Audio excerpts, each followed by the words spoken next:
Hi, everyone. My name is Matt Eisenson, and I'm a fellow at the Sabin Center for Climate Change Law at Columbia Law School.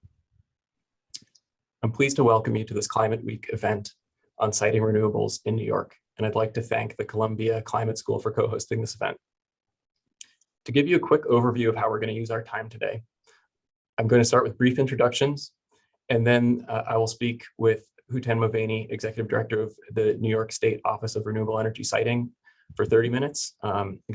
Executive Director Mavaney will drop off, and it will be followed by a panel discussion.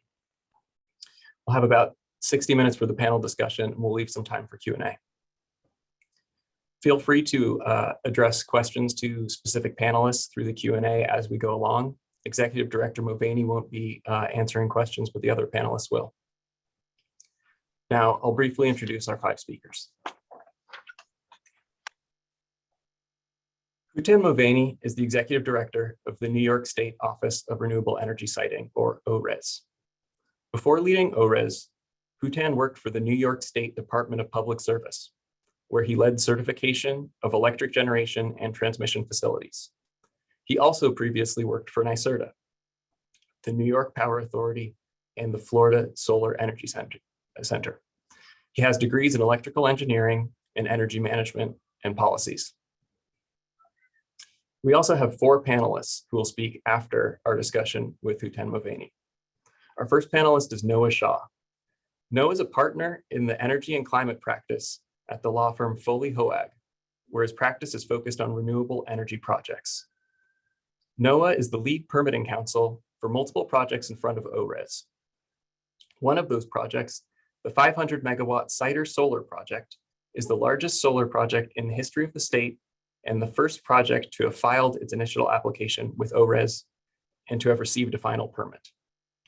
Noah was general counsel of NYSERDA from 2014 through 2019, and also previously worked for the Department of Energy. Our second panelist is Ann Reynolds. Ann is the Executive Director of the Alliance for Clean Energy New York, also known as ACE New York. ACE New York's member organizations are a mix of environmental organizations and private companies, including renewable energy developers.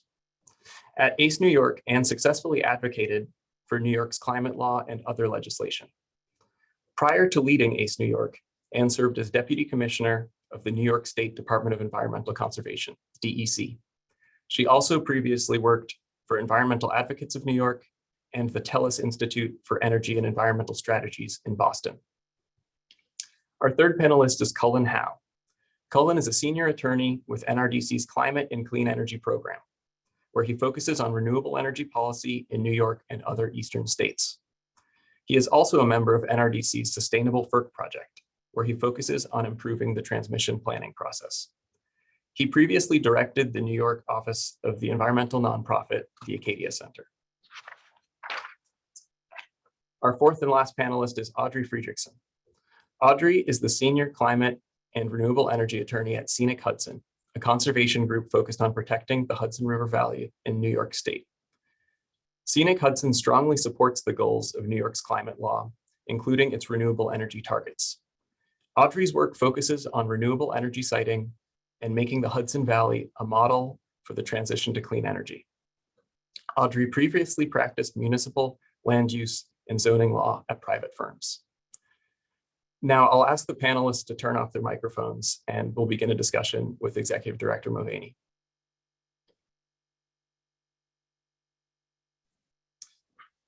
So thank you to all our speakers. First, I'll give you a little context. As you know, the name of this panel is Citing Renewables in New York, Ambitious Climate Goals, a New Siting Process, and How It Is Going. We're going to talk about each of those things. Let's start with the ambitious climate goals. Very briefly, in 2019, New York State enacted a landmark climate law called the Climate Leadership and Community Protection Act, the CLCPA. The CLCPA mandated that 70% of the state's electricity come from renewable sources by 2030, and that all of the state's electricity be from zero carbon sources, including renewables and nuclear, by 2040. The CLCPA will require siting and developing a very large number of major renewable energy projects at an unprecedented pace throughout New York State. However, there was a problem. At the time that the CLCPA was passed, the process for siting renewables in New York State was too slow for the state to meet its goals. Specifically, the process for siting renewable energy was governed by Article 10 of the Public Service Law, which lacked clear deadlines. In the first 11 years of Article 10, only 16 projects were granted certificates, and it took approximately 3.5 years on average for each project to get a certificate. So what did the state do? In April 2020, to help the state achieve its goals under the CLCPA, New York State enacted the Accelerated Renewable Energy Growth and Community Benefit Act. The law created a new Office of Renewable Energy Siting, ORES, to conduct a timely and coordinated and timely review of all major renewable energy projects, and to help the state meet the state's renewable energy goals while ensuring protection of the environment. So Executive Director Mavaney, can you tell us about this new law and what it does? Good afternoon, everyone. I hope you are well and staying safe. Before I begin, I would like to thank the center and you, Matt, for this opportunity. I think the main part of the discussion would be the panel after this. Let's see, you and Matt, you and I can try to warm up the crowd a little bit for the panel discussion after this. I believe everyone here is more or less familiar with the office and the creation of the act, but just to provide some context and background here. To build upon New York State Climate Leadership and Community Protection Act, known as CLCPA, as you mentioned, the legislature enacted the Accelerated Renewable Energy Growth and Community Benefit Act on April 3rd, 2020. In the interest of time, just really let me go over like the three main elements of the act. First, the act adds a new section 94C to the executive law. This section, as you mentioned, establishes the Office of Renewable Energy Siting. ORES is the first administrative agency in the nation to be solely devoted to siting and permitting of large-scale renewable energy facilities. The stated purpose of Executive Law 94C and its implementing regulation is to establish a framework that consolidates the environmental review and permitting of major renewable energy facilities. The office has the authority to issue a single permit for a major renewable energy facility in New York State. The office permit will include all necessary approvals from both state and local perspective. Applicants will still be required to obtain federal and federally delegated permits.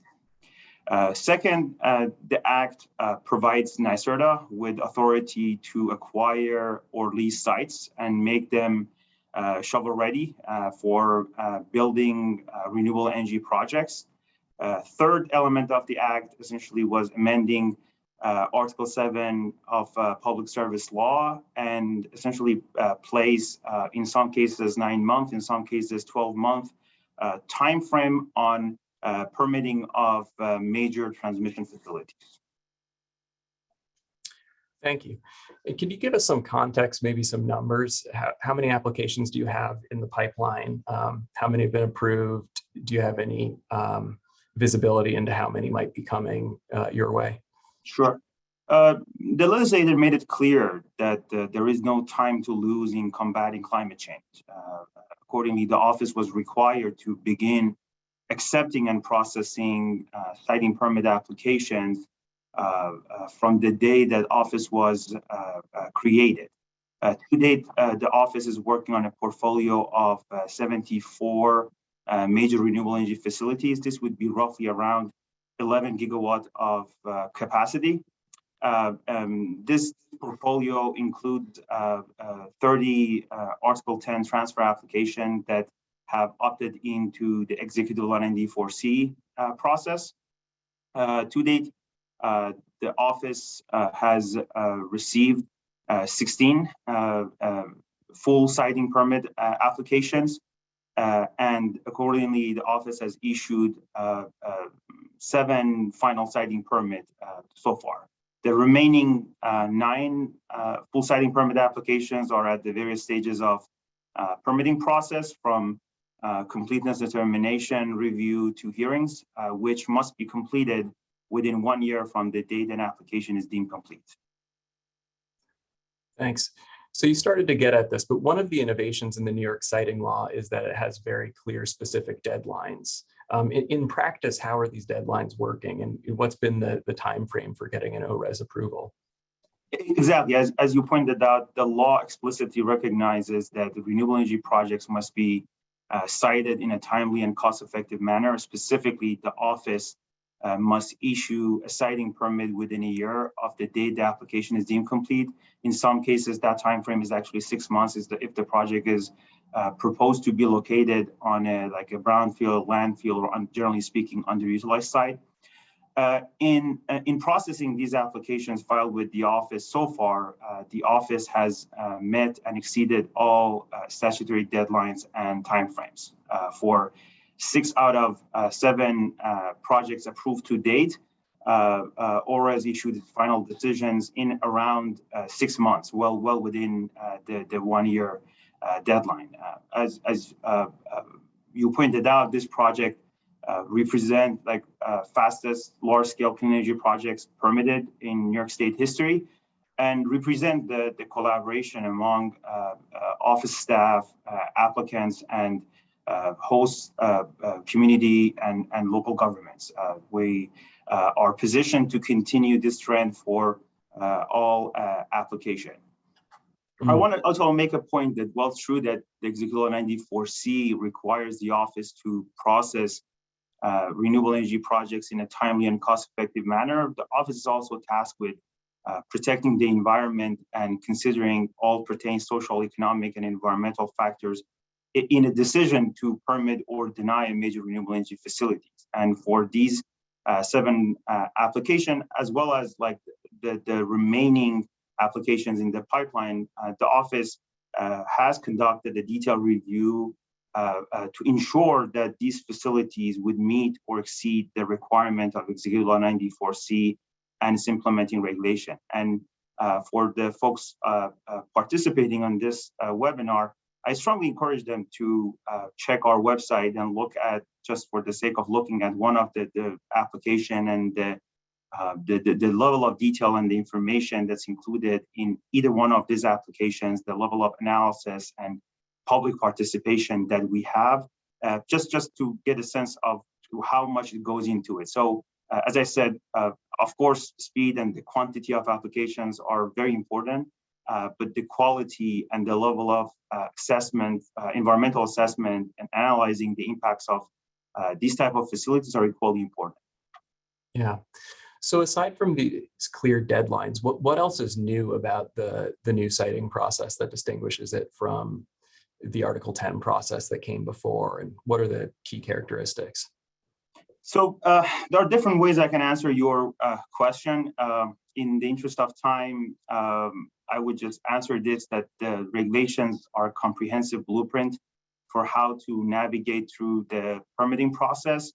From my perspective, there are 3 important cornerstones of this framework. The first one is mandatory pre-application process. Second is comprehensive application submission. And third is uniform standards and conditions. Under Part 900, applicants are required to engage in comprehensive pre-application consultation with involved state agencies, including ORES, DEC, DPS, Office of Parks, and Ag and Market, as well as host municipalities and community members. And the main objective here is to identify at the earliest point in the project planning and development process, critical environmental and cultural resources impact, as well as important site-specific issues of local concern. Second, the structure of 94C application include 25 exhibits tailored for major renewable energy facilities, but specifically solar and land-based wind, which set forth specific design goal and methodologies for analyzing potential significant adverse impacts of these type of facilities. So this is no longer a black box, like the methodologies are well established, the design goals are known ahead of time. Second is the third is the uniform standards and conditions at part 906, which are intended to put applicants on notice of the standards and conditions that are common for particular classes and categories of major renewable energy facilities. So collectively, the pre-application procedures, the extensive application requirements, and uniform standards and conditions are intended to inform facility design at the earliest possible stage. This should allow applicants to design their facilities accordingly and avoid major siting impacts in the first instance before an application is submitted. So there is none of this back and forth with incomplete applications, or even worse than that, with poorly cited projects, which historically has been a very cumbersome part of the siting process. Second, I would say distinguishing factor would be, rather than negotiating or litigating requirements for each impact category with multiple state agencies at every individual site for each project, the fact that this information is known from right from the beginning should make the process more efficient and transparent for all stakeholders. Now, this is still a very new process, but based on the first 2 years of implementation, do you have any tips for applicants on how to navigate the process? Sure. As you pointed out, still like early, but as we move forward with the 94C process, some of this best practices are beginning to emerge. In the interest of time, I just wanted to highlight a couple of points. The first one is really applicants should approach the office early and often. The earlier an applicant communicates with the office staff, the greater the chance of eliminating any major issues for a proposed facility, as I mentioned, with the comprehensive pre-application process. Second, building local support for this project is just as crucial as getting ORA's approval, if not more important. From my perspective, the key to a successful siting process is a prepared local government and well-informed communities. It goes without saying, but applicants should try to establish a good working relationship with host communities and develop and maintain direct communication with local officials. Regulations establish a minimum amount of outreach, but there is no limit in the amount of outreach a developer can engage into to help foster this relationship. The same, I would say, if I may add this, not so much for developers, but for local governments and communities, I respectfully encourage them to continue to have an open dialogue and participate through the whole process. That's something that we have seen so far that would be in the best interest of all parties involved in the process. Thanks.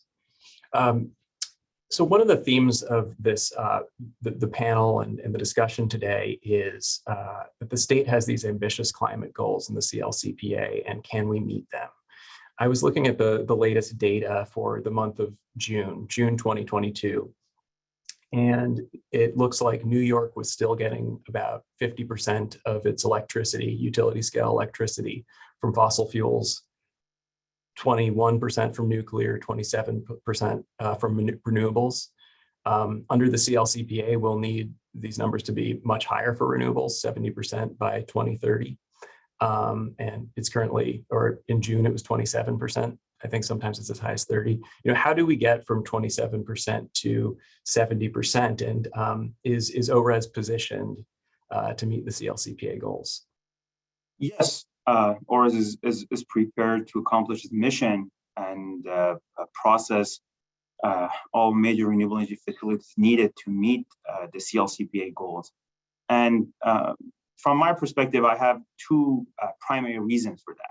First is ORAS has established an efficient process to scale up renewable energy development in New York State, while also considering all pertain social, economic, and environmental factors in the permitting decisions of these facilities with input from local government and host communities. These regulations provide a one-stop process with increased certainty and predictability to develop renewable energy projects in New York State. The new siting process also provides local municipalities and communities with transparency and comprehensive protection for major local siting concerns, which I'm talking about. Throughout my career, I had the opportunity to travel all over New York State. We are talking about issues, zoning issues, decommissioning, setback height, protecting farmland, so on and so forth.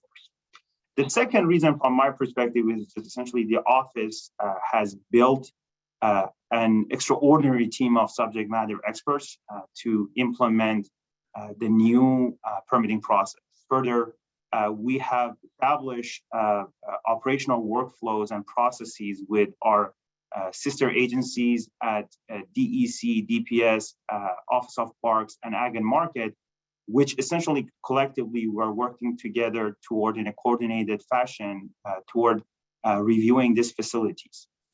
So yeah, I'm confident that the process that we have developed and the team that we have built will allow this office to process the number of applications necessary to meet the CLCPA targets.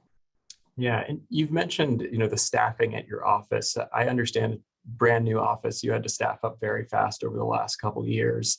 And I wonder whether the IRA, which will give a lot of money to renewable energy, will require further staffing, and whether you've thought about that.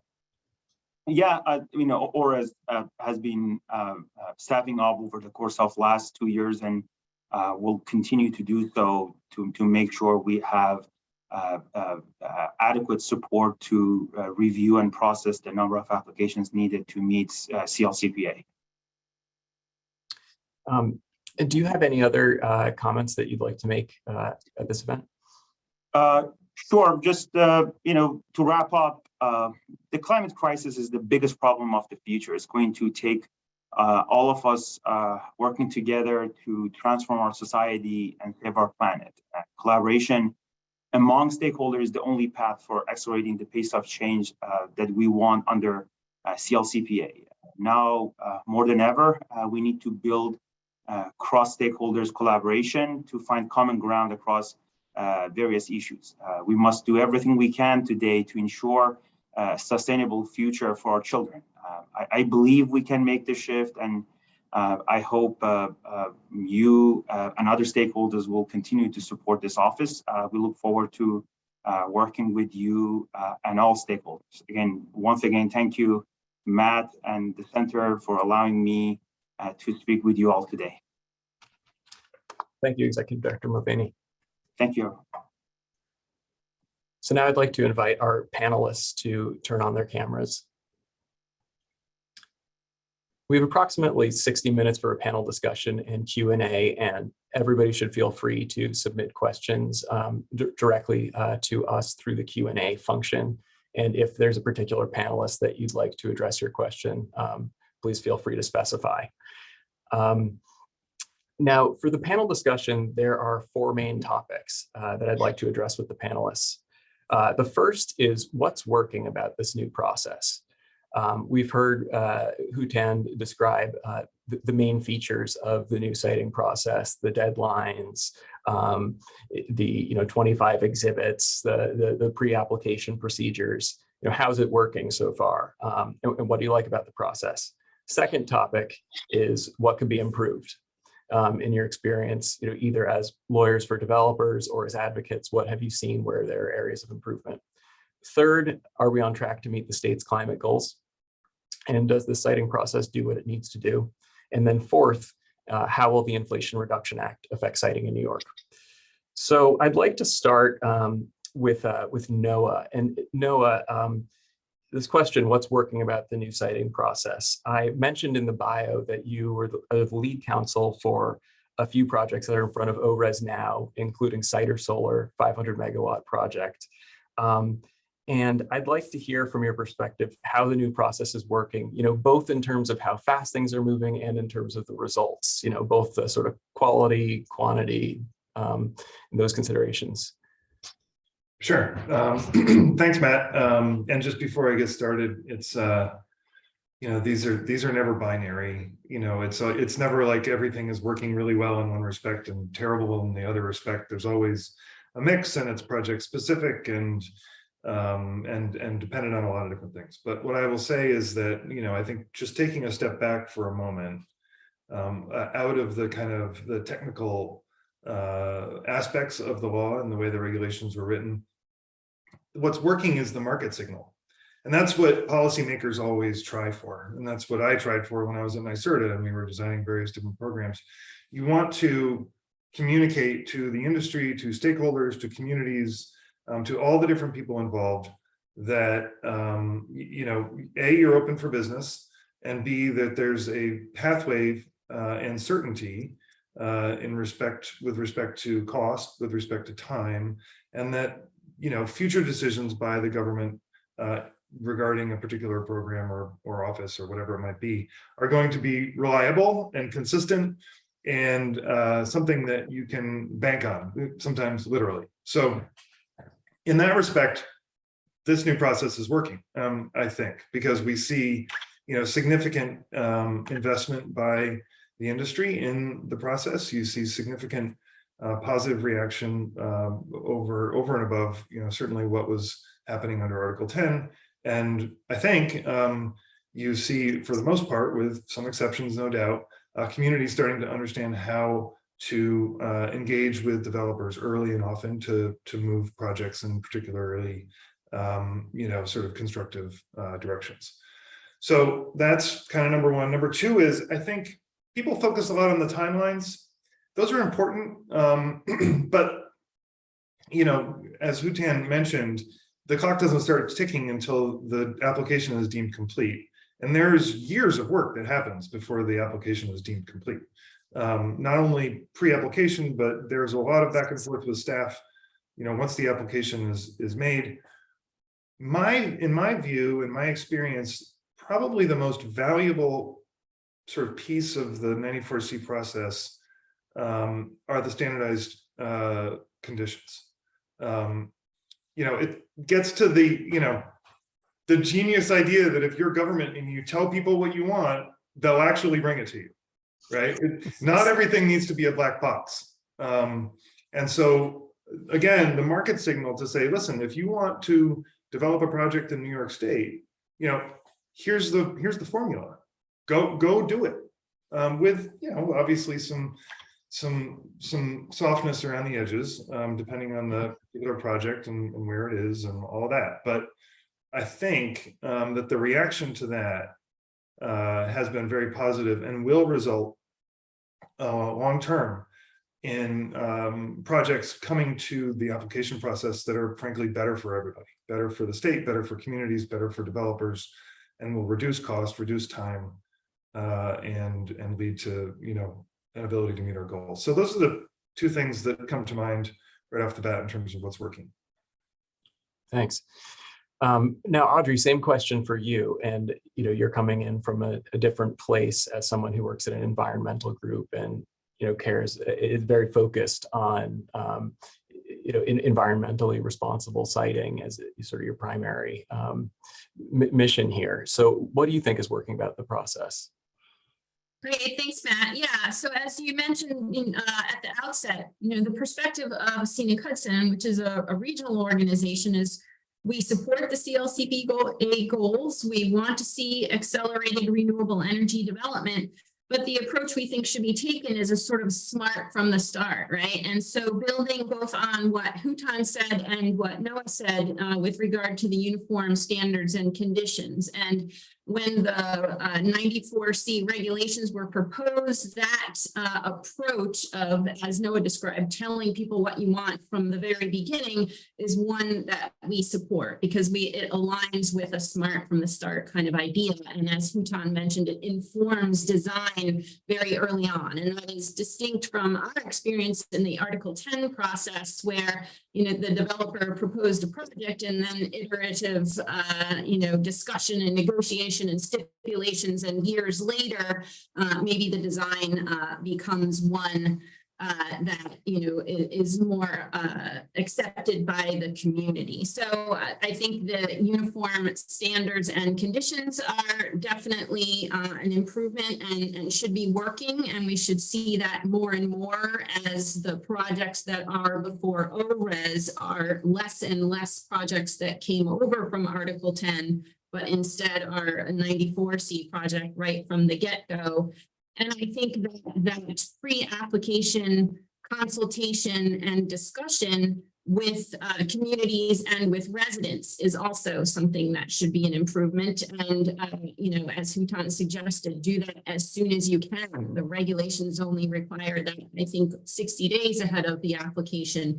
But as soon as possible, establishing communication with the community is important. And I think just as a third thing, the retention of intervenor funding to support the people in the community, the elected officials being able to hire and retain experts, attorneys, consultants to help them, take a look at the application and give feedback. So I think from our perspective, that SMART from the start kind of siting approach, those three things are important and an improvement. Thank you. And Anne, what are you hearing from your members? What do people like about this process? Well, I'd say the same as what was already said, the uniform standards and conditions. So just can't underscore enough. It's important to know, what they're aiming for, right? When they want to design a project. But since these guys talked about it already, I would also point out another dynamic is the relationship with the local government was always complicated by the fact under Article 10 that they'd say, well, how are you going to do this? What's the noise limit? What's the setbacks? And the developer would have to say, well, we don't know yet because it depends on how the Article 10 process goes. And that created I think a lot of frustration and sort of lack of transparency, or perceived like you're not telling us what the project's going to be like. But it was this approach under Article 10, whereas it was as if the state was only seeing a solar project for the very first time, like as if there had never been one before. And that's the way the litigious type of process was set up. So having these standard conditions up front is really helpful. I think the process is also improved in that because it has a different structure, you're not getting mixed messages from different state agencies that DEC is proposing this and PSC and DPS is proposing this standard, and they're finding it out in public, which was always just so unproductive and confusing, I think, for both the developer and for local government. So, and I would also say this is like a non-technical thing, but the fact that the focus of this office is just renewable energy siting, I have to believe is going to help us over time, that they're not going to be distracted by other crises and other important issues that other state agencies have to face. So the sole focus on renewable energy permitting, I think, will turn out to be really positive. Thanks. And Cullen, what are your thoughts? What's working about this process? Yeah, I was gonna, I think a lot of what the panelists have already said, I totally agree with, especially Anne's last point there about having a dedicated office that just focuses on renewables. That's a huge thing. But I would say, going back to a couple of things that you raised in your introduction, before I say what works about this, the ORES process, I would say we need to go back and say what didn't work about Article 10, because even before 94C was enacted, us advocates were kind of raising the alarm that Article 10 just didn't work. And I think you said that between 2011 and 2020, I think you said 16 projects made it through the Article 10 process. I thought it was even less than that. But even if it was 16, that's about a little over one. It's 16 up until now, including. Oh, got it. Okay, got it. But right, it was something, I think it was even 6 or 7 before this was enacted. So very, very few projects were getting through the Article 10 process. And for those projects that were had even gotten through, the process was taking 2 or 3 or even more years. So it was pretty clear that we weren't going to hit 70 by 30 with Article 10. And so I won't, repeat all the other things that the panelists have said today, but just creating this process that has a set time limit, that has a dedicated staff, that has clear parameters in terms of what is necessary and needed. I think standardizing that process has made all the difference. Thanks. So our second question is, what could be improved about this process? And let's switch up the order a little bit. Maybe Anne, can you tell us any criticisms that you've heard or any areas for improvement that you've seen? Sure. So I do think there's still a learning curve at the office because everyone's brand new all at once, which is good because it's a fresh view, but also, some things can take some time. One of the frustrations under Article 10 was that an application would be submitted, the response would be a deficiency letter, the applicant would answer the deficiency letter, and they would get another deficiency letter on a different topic. And so we really want to get to a place where every application just gets one deficiency letter with everything that the office wants, so that the developer knows. And that hasn't been happening in every case in the 94C process. So I hope that gets to be improved. Another thing is that you have to have a completed SRIS study to submit your application, and that SRIS stands for, and I hope I get this right, System Reliability Impact Study that you need from the ISO. And it's not relevant to permitting. And it's just included because they want to make sure the projects are mature, I guess. But there's a huge backlog of SRISs over at the ISO, which is the independent system operator, the grid operator. And it doesn't need to be a requirement to get your application complete at ORES, and I don't think it should be. So I think I just wanted to mention those two improvements. There are others, but I'll let the other panelists respond to. Okay. Colin, any ideas for improvement? Yeah, so I think the one thing, at least initially, that we knew about, and I know you asked Hutan about this when you spoke to him, was that initially when the office was created, they had a very few number of staff initially, and we were worried about that because obviously as applications came in, we knew that they were going to have a lot more than they had. That, I think, has been solved to some extent. I think they have a staff of, I think, over 20 now, which is great. I think they still need to grow, and as you mentioned with the IRA, there's going to be more projects coming down the line, and so I think they need to be aware of that. So from an advocacy, perspective for us, we want to make sure there's enough folks in the office that can handle all the applications that we know are coming. I think the other thing I would just add, which is sort of separate, I would just say in a broad way that it seems like the state has done a good job of getting the policy right. 94C, I think, from our perspective, is a good policy. We think it does the right things. I think there's this other part of this, which I'm sure we'll talk about later, which is getting the sort of the public acceptance of these projects. That has been something that we've talked about. We have seen it's a harder problem to solve. You can't regulate that issue. You have to sort of do other types of outreach. You've got to do education. You've got to do all kinds of things, and that's also those are softer things that you have to do, and it's just going to be, I think, going to be a harder problem to solve. But I'll leave that for the next discussion. I think we're going to talk about. So Audrey, any thoughts on what could be improved?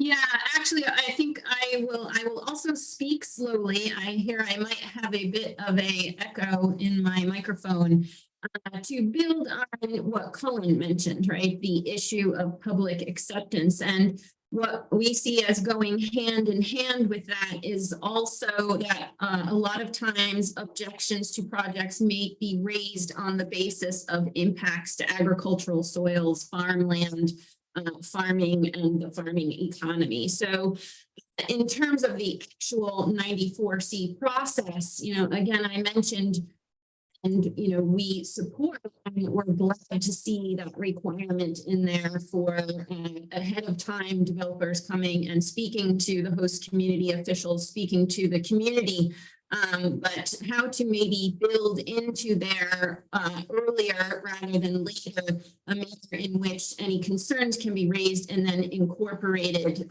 into the design ahead of time. And really inserting that 94C process into the larger picture and issue of how we align agricultural policy with renewable energy policy. We have a lot of people, and we have to give a lot of credit to the state here. There is an agricultural technical working group. There is a farmland protection working group there. And, they have brought together many stakeholders. And so people are thinking about this and how best to do this and find the solutions where we can create win-win situations to help get the renewable energy built, build public support and acceptance for projects. So I think, it might be a little bit peripheral to the 94C process, but, more directly finding a way to address that issue. And then a little bit more broadly, one thing the 94C process really doesn't contemplate is cumulative impacts. There might be a particular community that has 1, 2, 3 large-scale projects being proposed, and they start to wonder, why us? And of course, the answer is because you have the transmission or the interconnection and the land values and the willing landowners. But is there a way in the process to consider those cumulative impacts? And again, so this might go back to the NYSERDA solicitations, which we just had one open up yesterday, right? Good news from that, but as NYSERDA considers its next sort of portfolio of annual awards, where are they? What is the makeup of those projects? Is there a particular community that is going to be seeing a lot of projects? So it might be more outside, but how the 94C process and ORES and developers and communities can think about those things in the process would be, I think, a way to improve going forward. Thank you. And Noah, do you have any thoughts on how the process could be improved? Sure. And before I launch into the sort of suggestions for improvement, I just want to say that what Hotan and the rest of the team at ORES have built in a very short period of time is really quite extraordinary. And so all of this is sort of hopes and dreams for our strive toward perfection, but I just want to start by saying that what they've been able to do is just leaps and bounds ahead of where we were even just a few years ago. So with that, it's all about, I think, communication, and in a few different respects. One is we have a statute, which is great, clearly lays out sort of the high level guardrails, and we have a set of regulations which are very detailed, and the standard terms and conditions are great.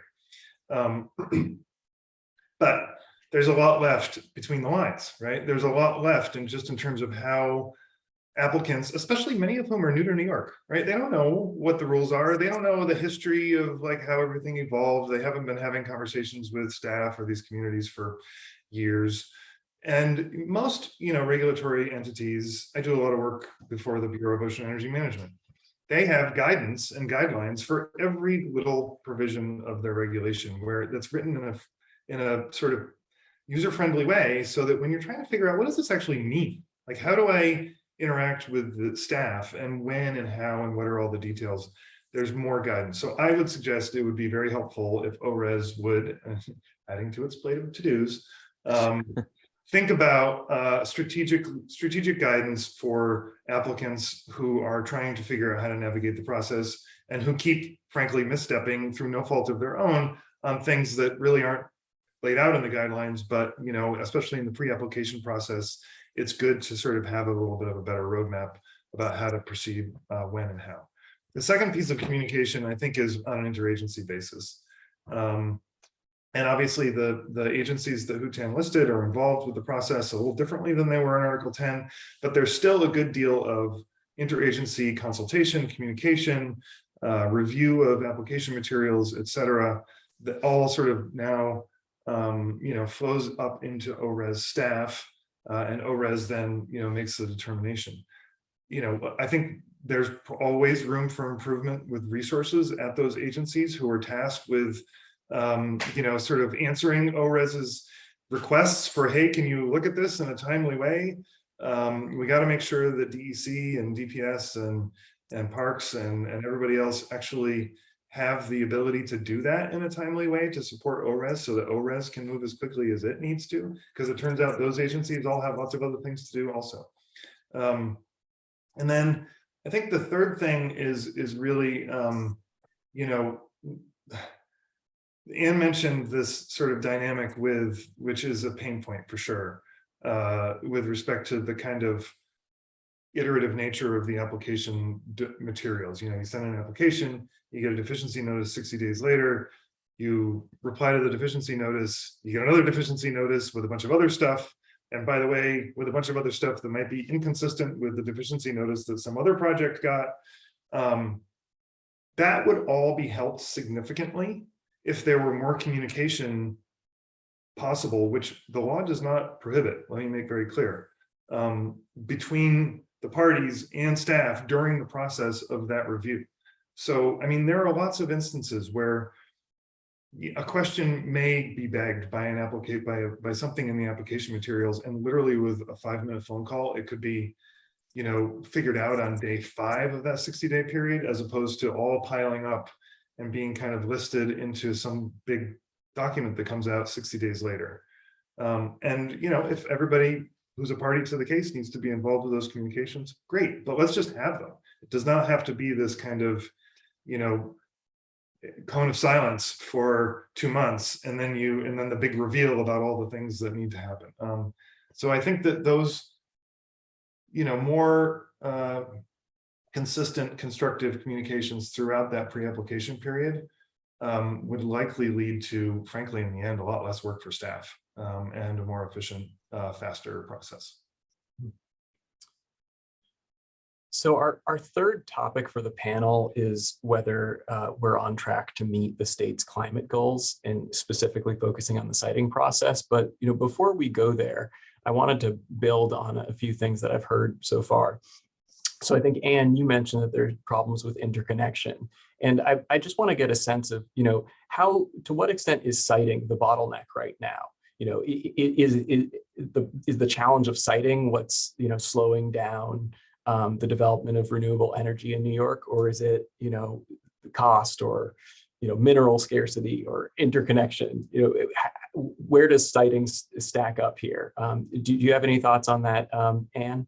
Sure. I mean, I will say, when we were all advocating for a replacement for Article 10, permitting absolutely was the biggest problem. Now I don't think it is. That's because of the improvements we've been talking about, but also because the interconnection issues at the ISO have become the way permitting was before. They are short-staffed. They don't have enough people. Traditionally, you might have had a dozen projects in what's called a class year at the grid operator, and now there's dozens. And the process needs to change. It needs, in my view, a major reform, because it shouldn't take 3 or 4 or more years to go from your interconnection request to your interconnection agreement. The ISO has acknowledged that and is starting a project in 2023 to reform the process, and FERC at the national level has issued a notice of proposed rulemaking about reforming interconnection, because it's not just a problem in New York, it's a problem everywhere. I mean, think of it as like a snake who ate an elephant, and there's just this big clog of projects trying to get interconnected at the same time. And the interconnection process is a serious engineering endeavor, because we're talking about the reliability of the grid. So much like we can't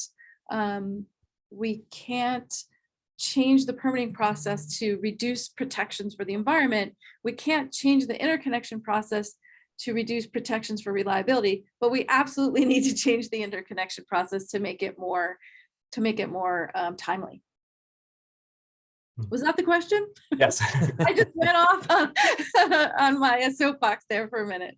Yeah. So Cullen, what are your views of where, siting stacks up with all these other problems that we'll have to tackle to get the renewable energy that we need? And, can we overcome all of these problems and meet the state's climate goals? Yeah, I'll just say I don't have a lot of different thoughts than Ann does on this. So part of my job, I work on transmission issues, as you talked about, and I focus largely on PJM, which is not collection of states, East Coast states. And interconnection there is by far the #1 issue. And projects that are going into the queue today, they're saying that those won't likely interconnect until 2027. And they're undergoing their own reform process. And even with that reform process, they're still looking at 5 years of getting through the queue. And that is a major issue for states who are trying to hit their climate and clean energy goals. And it's a big issue for all of us, because the faster we can get these clean projects on, the less emissions we have. And that's really the #1 issue right now. So and I work less in NYISO, but I know that is still a huge issue. And as Ann said, there is a rulemaking at FERC right now trying to solve that. I will also just say, get on my soapbox here for a second, that the problems with interconnection are related to the fact that every time a project has to connect to the grid, they have to do upgrades to the grid, because we don't, when we plan, when we do grid planning, this is not just here in New York, it's actually everywhere. We don't plan, at least currently, we don't plan looking out, 20 years from now. So we're not planning for the grid of the future. As a result of that, you've got, when projects need to interconnect, they have to do the upgrades that way. That is not a very efficient way to build out the grid. There is a separate rulemaking at FERC, which we're involved in, and I know Ann is as well, looking at a way to reform the transmission planning process to be more forward-looking. And that's not a quick fix, but that is definitely something that needs to happen. And we're hoping that FERC will issue a strong final rule that will require planning regions to do that kind of planning. So I have a question for you, Noah. You've mentioned the communication between ORES and other agencies. You were general counsel of NYSERDA, and ORES is not the only agency with a role in siting, although they are tasked with granting the certificates. So can you give us a little bit of context about the process, and who are the other important players in getting a project cited in New York? Sure. Well, it's all the agencies that we've talked about. I mean, it's certainly NYSERDA's role. I think NYSERDA has, starting before I left and continuing, has continued to sort of insert into its solicitation incentives and adders and sort of other market signals to try to get projects bid that will be, consistent with state policy, whether that's around ag or prevailing wage or all kinds of different policy sort of imperatives that go into procurement. When I first got to NYSERDA, none of that stuff was in there, right? It was basically like, do you have a lease? Do you have an application at the NYISO? Bid your project, and that was it. I mean, the trajectory of requirements in terms of the maturity of the projects coming into NYSERDA's solicitations has continually sort of been going up over the years, and I expect may continue to do that depending on how things evolve. So so NYSERDA has a role, although it's not a regulatory role, right? It's a different kind of role. It's a we will give you money for your project if you do it this kind of way. So it's a more of a carrot than a stick. And obviously the DEC and the Department of Public Service and Parks and all those folks still have a different kind of voice in the ORES process than they had in Article 10, but I can tell you from personal experience, a very strong one, especially on particular kinds of issues.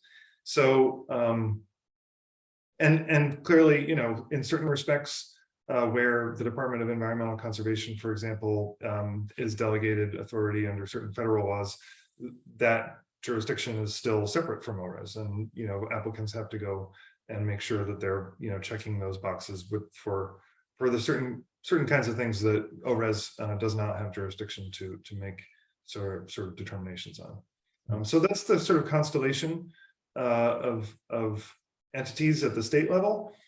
I will say, and this was one of the things that I think the developer for Cider Solar did really well. I mean, this was a 500 megawatt solar project, like thousands of acres of panels, and over two towns, and both towns were fully in support of the project. And that is because, well, it's for a whole set of like project specific dynamics, but one of them was that, there was an incredible amount of very early engagement and explanation and discussion and benefits and an understanding of the trade-offs and honest, upfront sort of discussion very, very, very early in the process, for years, in fact, before we filed the application. So, I think while they're not sort of regulators in the current sort of regime of state siting, the communities, can, if everybody's doing it the right way, really have a significant influence on how the project ends up being configured. So I want to build on this question about local support, local opposition. One of the features of the siting law, and Article 10 had a similar thing, is that the state is authorized to set aside or waive local laws on a case-by-case basis. Under Executive Law 94C, it's if the state can waive a local ordinance if it's unduly burdensome in light of the CLCPA goals and the project's projected environmental and climate change benefits. And my question for you, Audrey, is the state striking the right balance here between state control and local control, and what have you seen in your experience? Thanks, Matt. So to be honest, I have not myself seen a 94C project in the region where we, for the most part, focus our work where there was a waiver. But there was an Article 10 project, which many people probably know, that there was a similar provision under Article 10 that allowed the siting board to waive local laws that are unduly burdensome. It was a different standard. It wasn't in reference to the CLCPA goals, but it was still there. And we actually made an argument in the interest of protecting grassland bird species that a local law that required a 1-to-1 mitigation ratio. Basically, if you are going to impact so many acres of grassland habitat, then you needed to conserve so many acres. And we were able to successfully argue that that local law should be applied. And so that was a case where the siting board actually decided not to waive a local law, even if the applicant had asked for it. So I think that balance can go either way, but the main point to be made here is that under 94C, there is, and as Hutan explained to us, the application has to include a whole litany of exhibits. One of them is asks the question, what are the local laws? What are those substantive local laws? Do you, applicant, comply with them, or do you need to ask for a waiver of them? In some instances, applicants might ask ORES for a waiver because they actually want to comply with a local law that might be more restrictive than 94C. For instance, a bigger setback or something else, right? And so what that exposes is the really big importance that local communities have on their books reasonable local laws, right? Setting aside the question of, do we want these projects here or not, right? But it sort of, you shoot yourself in the foot as a community if you refuse to take a look at the issue and plan and zone, right? Make a determination. Can these kinds of projects even show up here because we have the infrastructure? And then if they do, how should we zone and plan for them? So, you know, in terms of our interest at Scenic Hudson of making a regional model, that's really what we are looking to do. You know, Noah mentioned market signals, you know, and a lot of work is being done in the interest of, you know, creating a glide path for developers and reducing soft costs, you know, and all in the interest of meeting our CLCPA goals. But we can't forget that the shovel goes in the ground at the local community and they should have a say. So they should, first of all, know what is happening at the state level, be empowered to do their own planning and zoning, and then really be given the resources to be able to do that. And again, you know, the state is doing a lot of work. Hutan was out there, you know, talking to local governments, and NYSERDA has a local government clean energy siting team. There is a model law. So there's a lot of information out there. So I think, you know, the balance can be struck, and it's a matter of, you know, doing what we can with those market signals to support developers, but then also empowering communities so that, you know, we reduce the amount of situations where an override or a waiver needs to occur because a reasonable law is on the books. Thank you. So we actually have a question from the participants on this exact topic. So I thought I would just read it out now, and maybe Noah, you could answer this question. The question is, ORES can waive application of local laws that conflict with ORES's uniform standards, slow projects down, or make them less efficient. Does ORES always exercise the waiver, or does it ever honor conflicting laws? If ORES always waives local laws, is this why community acceptance of renewable energy is a growing problem? Sure. Well, the standard is a little bit different, but I won't quibble on the legal technicalities. But the answer is ORES very, very rarely will choose to not apply a local law. In fact, I mean, ORES does not, frankly, in my experience, want that hot potato, right? I mean, they want to be able to get projects permitted smoothly, and they will press developers hard in the pre-application process. Through the completeness determination, even though I don't know whether this really involves, you know, a complete application, but they will press very, very hard to align a project, you know, with the local law as it may exist. Now, I can tell you that part of that may also be a discussion between the developer and the municipality to amend the local law to make it make sense and be consistent with the project. Because sometimes you have a municipality that's fully supportive of a project, but the local law is not written to accommodate like a, you know, 1,000-acre solar project. It's just a mismatch, right? There's stuff in there that would make the project impossible to build almost unintentionally. So everybody's got to go back and amend the local law so that when you bring the project to ORES, there's consistency. Getting back to the heart of the question though, in my experience, very rarely will ORES actually choose to not apply the local law.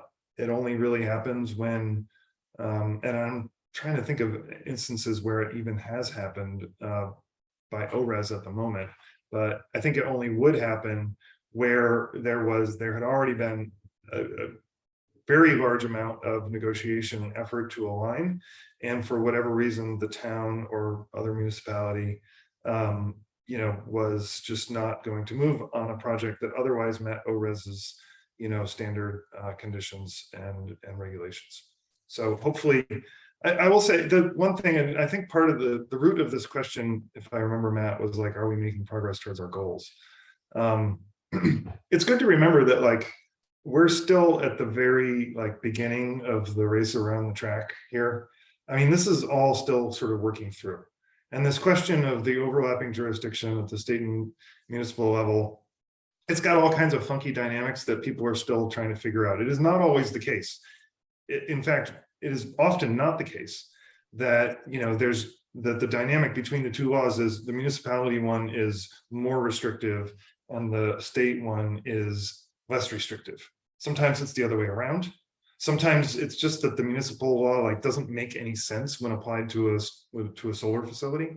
And like literally you could not make a determination of burden because that's just like an inapplicable standard.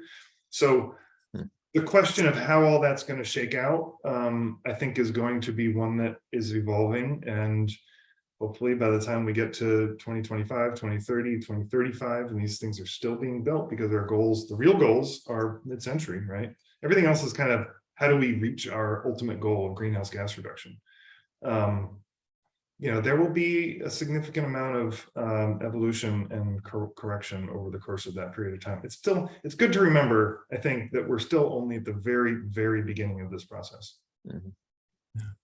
Thanks, Noah. So one of the questions that we were talking about, you know, within the umbrella of are we on track to meet the state's climate goals, is whether the law strikes the right balance between state and local control. And I, you know, wanted to point out that New York is not really at the extreme on this measure, on this metric right now.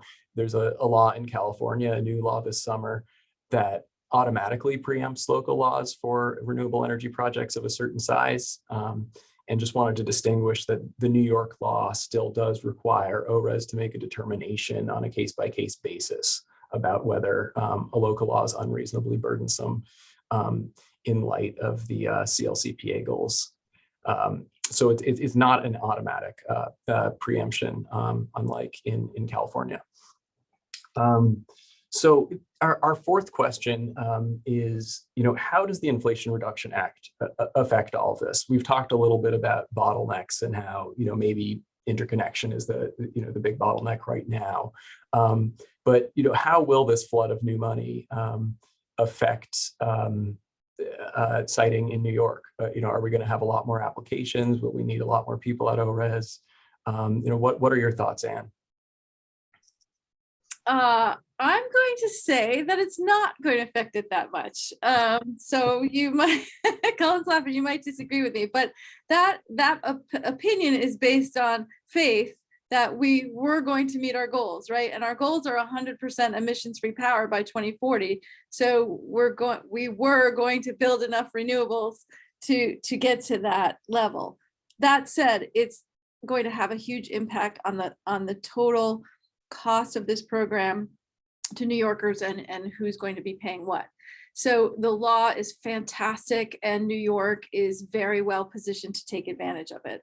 So it reenacts some production tax credits for wind and solar and offshore wind. It decouples the investment tax credit for storage from solar. So as folks know, NYSERDA runs an annual solicitation process. It was just released yesterday, and then private companies compete to get those contracts. And so 70% of the evaluation of the projects is price. And so because of this federal tax policy supporting renewables, the price of what NYSERDA would have to pay for that renewable energy credit should go down. There's other things providing upward pressure on that price, like inflation and supply chain problems, which are important and impactful. But the IRA, I think, will now put some downward pressure on those prices in New York. I mean, there are, though, some new additions to the production tax credit. You get adders if you pay prevailing wage, which New York programs are already required to do. So all the projects in New York should get that adder to the federal PTC. And there's some incentives to locate projects in what I think is called energy communities. So it should maybe steer some projects to those places that had, for example, closed coal or other power plants. So it could affect siting in that way. But I think mostly, you know, we were going to face a large number of renewable energy projects proposed and in the permitting queue and in the interconnection queue in order to get to our goals, and we still will. Thank you. Colin, any thoughts on the IRA and how it will affect siting and the pipeline of projects in New York? Yeah, I was just gonna, well, I think Anne had very, very good thoughts, and my thoughts may not be as nuanced as hers, because when I sort of thought about this, when the law was passed, my first thought was, I mean, this is a good problem to have, but I was thinking we're just gonna have a lot of projects, and that's sort of on a nationwide basis. But then I also thought, well, that probably means more projects here in New York. Again, that's a good problem to have. But I think Anne is right. Like, what does it mean? It certainly means that the cost of getting these projects up and running from a state perspective goes down, and that affects all of us, because that means as taxpayers we pay less, and that's good.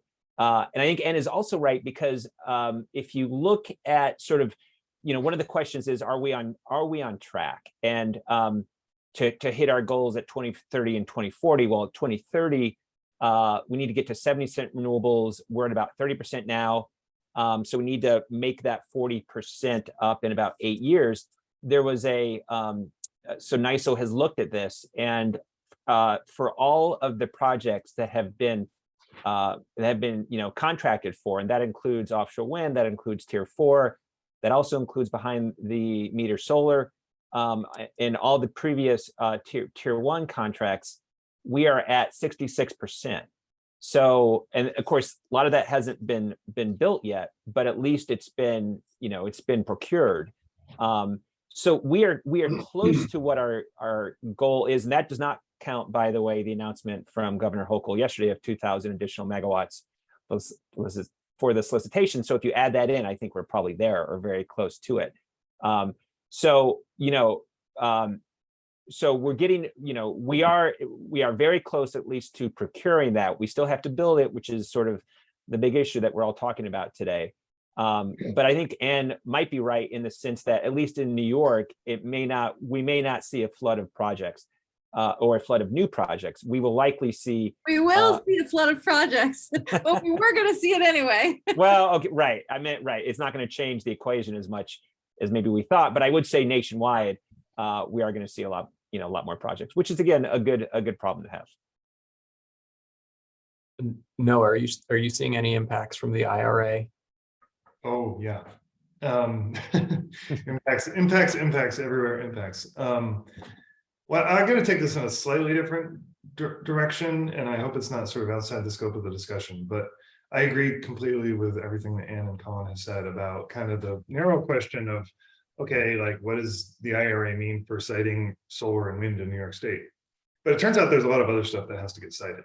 And the other stuff, honestly, is more impacted by the IRA, and that's transmission, and that's energy storage. Article 7, which is Article 10, is still Article 10, if you get what I mean. Article 7 is got all the problems that Article 10 had. It's had basically no reform other than the timeframes that Hutan mentioned earlier, although I'll say they're not all that meaningful, because those timeframes get told in various different circumstances. And there are a number of staff people at DPS working on Article 7 that I think I can count on fewer than fingers that I have on one hand. So transmission siting needs, significant reform, honestly. I think we have to be looking at transmission siting reform in the same way we looked at renewables reform.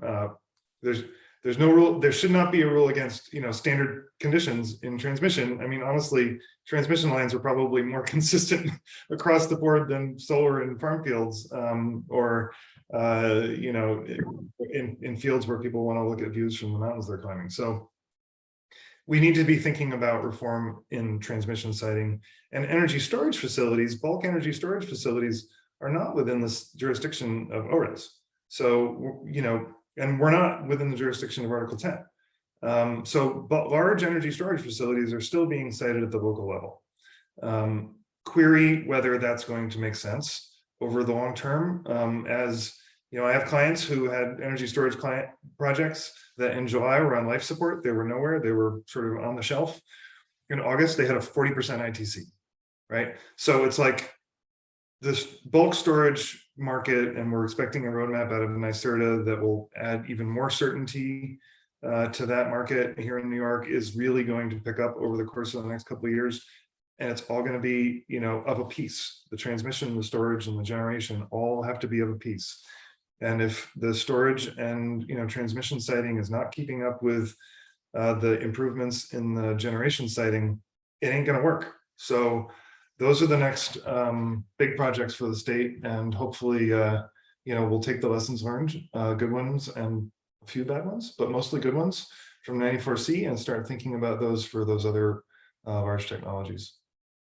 But that's going to be the big impact of the IRA is transmission. It was already on a fast track. It's going to be even more, and same for bulk storage. Thank you. So we'll take one more question that we've got in the Q&A. We have a question: how are permitting rules and office jurisdiction like ORES affected by top-level government? How can momentum and progress be maintained against changes in administration, who is elected mayor or president, et cetera? Audrey, would you like to take this? Sure. Well, at this point, we have the CLCPA codified in statute, right? So even if we did have a change in administration in the governor's office, it would require, a change, I think, at the legislative level for perhaps the CLCPA or the accelerated renewables laws to go away. But that doesn't mean, I think, that the executive couldn't maybe take some action to direct the ORES, which is an administrative agency, to do things differently. But I think hopefully what we have now is with the statute in place and those regulations in place and the market signals at the state level and now at the federal level in place, that this policy of accelerating renewable energy and accelerating well-sited renewable energy under the ORES uniform standards and conditions is kind of a sticky policy that we have in place, and people will be able to take advantage of, and going back to the issue of local acceptance, I think, and this is something that Cullen mentioned, our elected representatives have now put the CLCPA and the accelerated renewables law on the books. And so bringing everyone along, if and when they realize that there is a project proposed in their community, that level of, outreach, education, building public support for the CLCPA, for the scoping plan that is coming out of the CLCPA, which we haven't even discussed today, is, I think, extremely important. Some recent study and research that I saw, in the interest of what should we be communicating about to bring people from both sides of the aisle or all sides of the spectrum together, is the fact that this is like the horses left the barn. The market is going in a certain direction. And so you as a community can get on board and get the economic benefits from that, in addition to the environmental benefits of climate change mitigation and cleaner air and cleaner water. So I think hopefully, it's out there, and, all of us in our daily work are out there speaking to people and trying to get that message out there. And, hopefully it's one that sticks and continues to grow. Yeah, I think that's an important point, Audrey, that so many of the key features of the siting process are in the statute itself and not even just the regulations. So, for example, the waiver of local laws, it's in the statute. The deadlines for, ORES to make a decision, that's also in the statute. So it'd be harder to change than just regulations. Noah, do you have any thoughts? Sorry, no, was that sigh was not meant to be audible. What I will say is maybe I'm showing the fact that I've got some gray hair here and used to work in government, but that's all great. It's good to have, laws on the books and all that. But what it comes down to is Romanian people, right? I mean, if these offices are gutted, right, and there's nobody there to do the work, there are no police who show up when deadlines aren't met. It's like elections matter. They do. And, I think maybe Democrats figured that out more recently than Republicans. But I think, unless we have political support from the top for what we're trying to accomplish across the board. And what that really means is, resources and funding to actually get the work done. It's going to be hard and there will be impediments. It's great to have laws in the books, and that is a huge accomplishment. I was at NYSERDA when we got the CLCPA negotiated, and it was an amazing, amazing thing, as everybody who was involved would say. But, the implementation of it requires political will. It just does. And if we don't have that, I think there could be, major headwinds. Oh, thank you. Can I second that? I think Noah and I were exchanging telepathic messages. It's not just the political will, but the managerial expertise, right? That the person in the governor's office, there's someone paying attention to all these moving parts and making sure that the agencies aren't working at cross purposes, which happens all the time, right? So if you want to get renewable energy projects cited, you can have a great team at ORES, but if they're waiting for people at DEC to give answers to questions, and DEC, it's just not their priority, and you don't have someone in the governor's office that's making them meet those deadlines, it won't happen, even if you had an administration who loves renewable energy. So requires that political will, but also the management attention to keeping this on track. Well, thank you, Anne. So we have just one more question, and it builds on the previous question that was asked to Noah about local waiver of local laws. So the question is, if a developer and landowner strike an agreement to build where a zoning code does not permit a solar farm, does ORES even have the authority to deny the application on the basis of local zoning? Won't it always waive the local zoning code in that case? Is local zoning irrelevant when it comes to utility scale projects? So I'd send this back to you, Noah. What's your response? Yes, absolutely. They have the authority to deny it. As a matter of law, essentially the office has to, and this is, sort of legalistic, but this is the decision-making process that the lawyers at ORES go through. As a matter of law, first they have to apply local law. And they can choose to not apply local law if the application of that local law would be unreasonably burdensome, according to a standard related to, inconsistency with the state's climate goals. So, you could imagine that determination, which ORES, there will be more meat put on the bones of that over the course of the decisions that come out, I'm sure. But the baseline application that ORES has is of the local laws. So if it chose to not make a determination that local law was unreasonably burdensome, it could deny the project permit as inconsistent. So the answer is yes. The other point, I think, is, what ORES has not yet been faced with, as far as I know, and maybe Colin or Anne or maybe Audrey will correct me if I'm wrong, is a local law that basically bans large-scale renewables, right? Like that, those exist out there, right? And at some point, somebody's going to call the question and try to build a project in a town where the town has basically tried, despite doctrines of jurisdictional sort of authority, to pass a law that's just contrary to Section 94C and says, sorry, you can't build large-scale renewables in our town.